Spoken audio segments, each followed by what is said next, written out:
memanggil, menyebut namanya. Tapi Allah tidak ada di mana-mana. Allah hadir di mana-mana, benar. Allah tidak ada di mana-mana.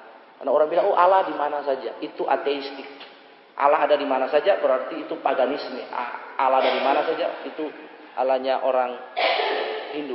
Allah ada di pohon, Allah ada di batu, Allah ada di air, Allah ada di rumah, Allah ada di sudut jalan.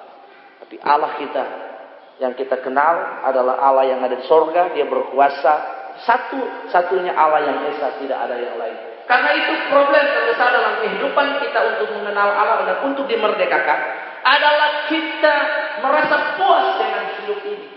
Karena itu kita harus mengenal Allah dengan benar supaya kita dimerdekakan oleh kebenaran itu. Ketika kebenaran memerdekakan kita, kita benar-benar menjadi orang yang merdeka di dalam Tuhan. Lihat, yang tidak puas, kita tidak boleh puas dengan hidup ini.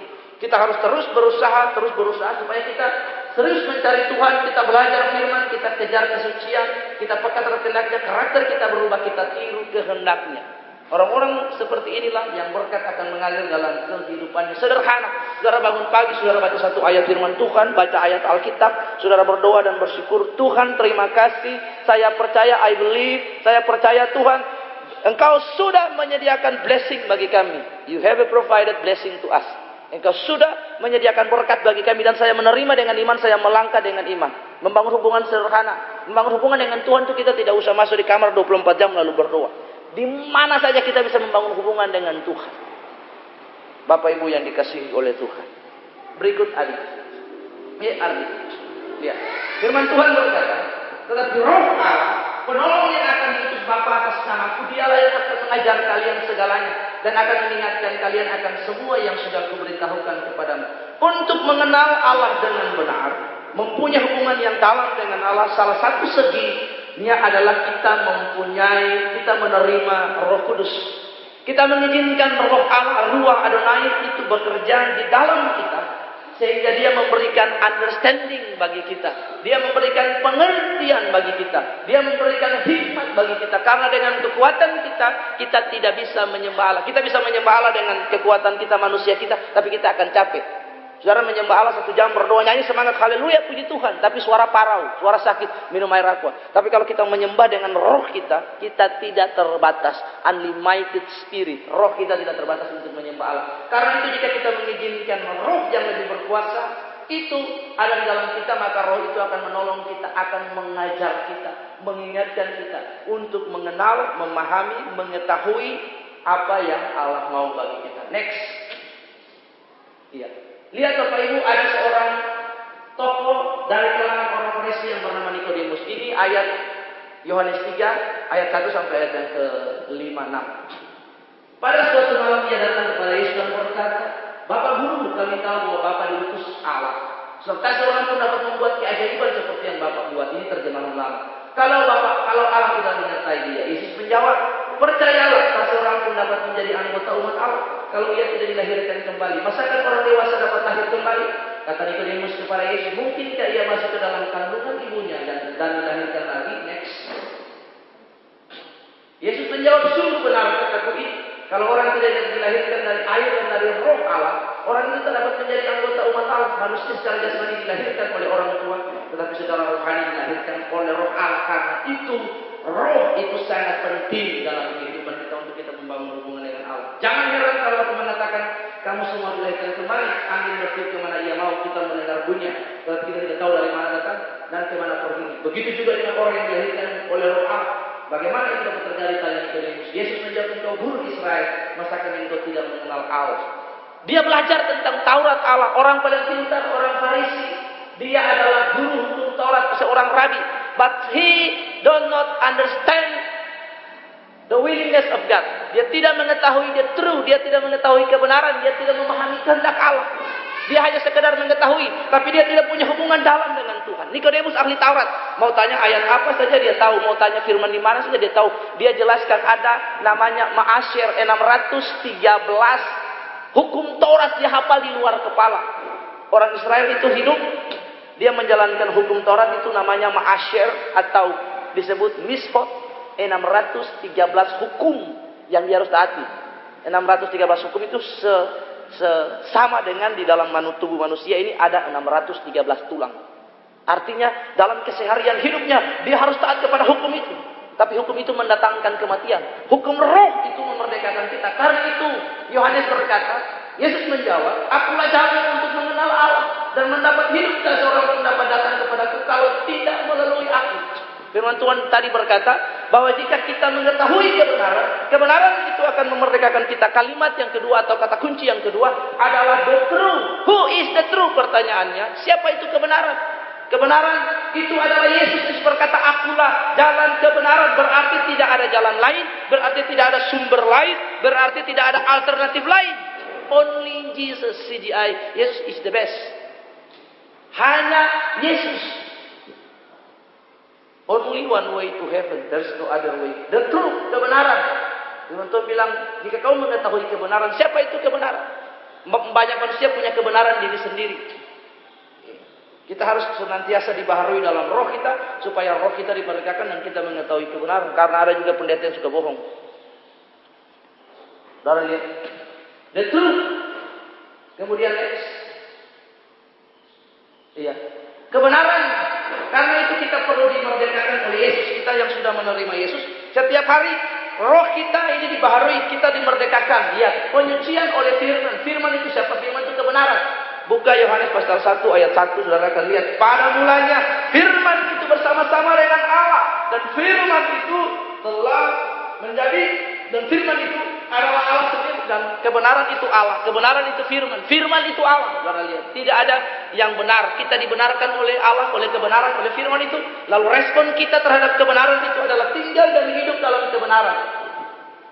Penyucian oleh kebenaran, judulnya di bawah. Yang warna hijau, saudara lihat. Proses dulu yang pertama. Yang menerima. Dan receive sanctification or purification by the truth. Prosesnya adalah, prosesnya ketika kita menerima kebenaran, menerima Yesus itu, lihat. Ada gambar dia mengenakan garment jubah yang baru. Prosesnya adalah pikiran kita dibersihkan atau nous kita dengan firman. Pikiran kita, pikiran-pikiran yang duniawi, yang tidak memiliki kepercayaan kepada Allah, yang tidak memiliki iman untuk melihat Allah bekerja, berubah hidup kita, memberkati kita, kita buang jauh-jauh. Karena itu ketika kita mengenal Allah, maka kita mengenal, kita selaras dengan firman. Karena itu ketika kita hidup dalam kebenaran, kita punya persoalan ada, kita berkata, mungkin hari ini banyak orang, hari ini saudara lihat di tempat ini, keluar tempat ini, terus saudara setiap keluar, anak-anak saya ajarin setiap keluar dari tempat ini, mau keluar dari ruangan ini, keluar tempat ini, lihat garasi ini, saudara berkata, ada mobil. Ada mobil akan datang. Nah, saudara percaya? Ini alat musik ini, saya dengan Aris, dengan Pak Adi, kalau tidak salah kita berdiri persis, keyboard, posisi bass dan drum sama seperti apa yang kita perkatakan. Mungkin sekarang kita sedikit. 5, 6, 10 tahun akan datang, gereja ini akan penuh, orang-orang akan diberkati, dan saudara akan diberkati. Kalau saudara hidup dalam kebenaran dan kebenaran memerdekakan saudara. Lihat. Bersihkan pikiran dengan firman yang sangat panjang, bertahap, kontinu, perlu bertekun. Ini adalah sebuah perlombaan wajib bagi setiap kita. Perlombaan wajib bagi setiap kita, karena itu kita harus merenungkan, menanamkan proses firman, cuci otak. Saudara lihat. Orang komunis kalau dia cuci otak, dia dimasukkan ke dalam satu ruangan, ada speaker yang tiap hari berbicara. Tidak ada Allah, tidak ada Allah.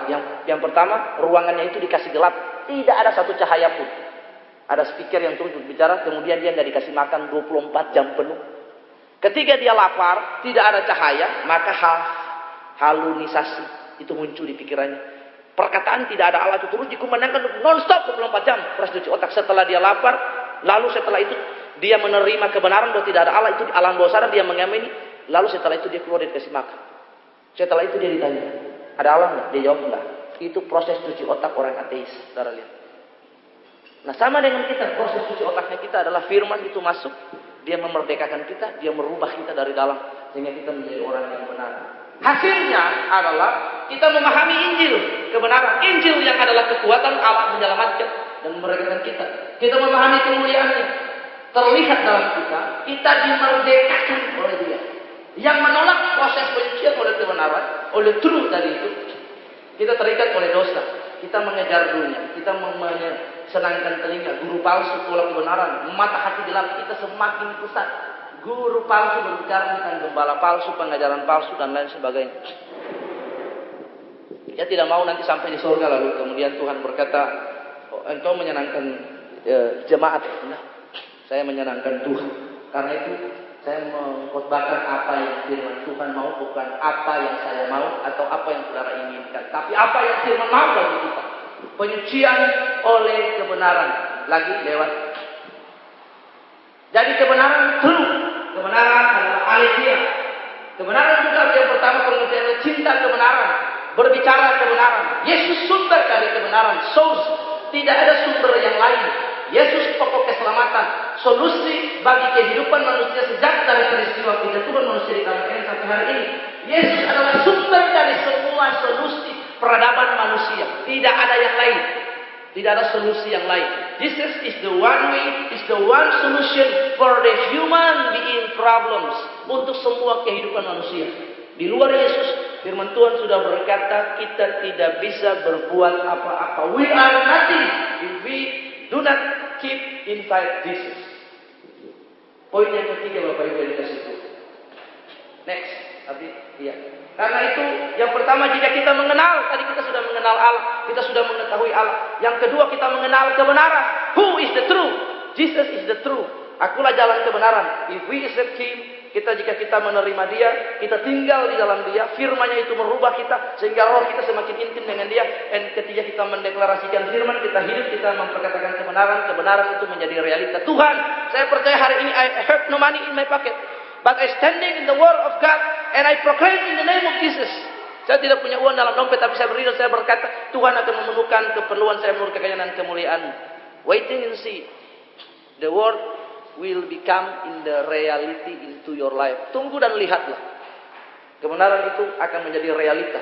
And you have money in your pocket. Dan kau akan mempunyai uang di dalam dompetmu jika engkau berkata kebenaran. Yang berikut, kata kunci yang ketiga adalah free atau memerdekakan. Kata memerdekakan itu berasal dari kata eleutero, artinya membebaskan. Pekerjaan Kristus adalah membebaskan manusia. Salah satu pekerjaan Yesus yang paling utama ketika dia berjalan berkeliling adalah dia menyembuhkan manusia dari sakit penyakit, ikatan dosa, the bondage, sickness, weakness. Dia menyembuhkan orang dari berbagai persoalan dan masalah. Yang kedua, dia melepaskan kita dari ikatan pengaruh kuasa dosa, setan dan lain sebagainya. Itu pekerjaan Yesus yang memerdekakan. Nah, tadi jika kita mengetahui Yesus yang adalah kebenaran itu tinggal di dalam kita, maka kita mengalami kemerdekaan. Kita tidak lagi diperbudak oleh kuasa dosa, oleh kuasa yang lain. Kita tidak diperbudak lagi oleh ketidakpercayaan. Banyak orang diperbudak oleh ketidakpercayaan. Apakah Allah saya sanggup untuk melakukan mujizat? Apakah Allah sanggup? Perhatikan Bapak Ibu, jika Allah memberikan Yesus yang luar biasa, lebih mahal harganya itu bagi kita. Masakan cuma oto di tempat ini, Innova berapa sih? 300. Harga dia bayar dosa seluruh manusia lebih berharga. Jadi saya percaya mobil itu ada di tempat ini. Tempat ini akan diberkati dan dipenuhi. Jika saudara punya iman yang sama dengan saya, mari kita berdiri dan kita perkatakan sehati, sesuai dengan hati, dengan roh, dengan mulut, dengan iman kita terjadi. Seperti yang kemarin kita diberkati. Jika saya percaya Tuhan pasti ada mobil, tapi kemudian saya ragu dan berkata, Tuhan benar nggak ada mobil? Saudara setuju dengan saya jika gereja milik Tuhan bukan milik saya, gereja milik Tuhan, pelayanan milik Allah di tempat ini akan disediakan mobil? Amin. Oh, belum sampai di plafon. Amin. Amin. Terjadilah seperti iman kita. Tunggu dan lihat Allah membuat. Setiap kita akan dapat kehormatan dari Allah untuk naik mobil yang disediakan oleh Tuhan bagi pelayanannya di tempat ini. Yang berikut, lihat vision Kapernaum. Yes, pekerjaan Yesus adalah memerdekakan. Yesus datang to preach the gospel to the poor, untuk membebaskan kabar baik kepada orang miskin. Dan memang dia menyampaikan kabar baik itu kepada orang miskin. Dia pergi ke jalan-jalan memberitakan bertobatlah kerajaan Allah sudah dekat. Lihat, heal the broken heart. Yesus menyembuhkan orang yang luka, orang yang patah hati dalam sebuah perjumpaan dengan perempuan yang berzina di sumur Yakub di Perigi Sikar. Saudara lihat, Yesus menjumpai wanita ini dan dia menyentuh hati wanita ini sehingga wanita ini mengalami sebuah pertobatan dan wanita ini menjadi kunci untuk satu Samaria bertobat dan menerima Tuhan Yesus. Dia proclaim to liberty to the captives, memberitakan pembebasan kepada para tawanan. Dia memberikan penglihatan bagi orang-orang buta. Orang-orang buta disembuhkan oleh Tuhan. Pekerjaannya Yesus. Karena itu kita harus mengenal Allah kita. Siapa dia? Dia adalah Allah yang berkuasa. Dia penyembuh. Dia suka memberkati. Dia suka menyertakan hal-hal yang baik bagi kita. Set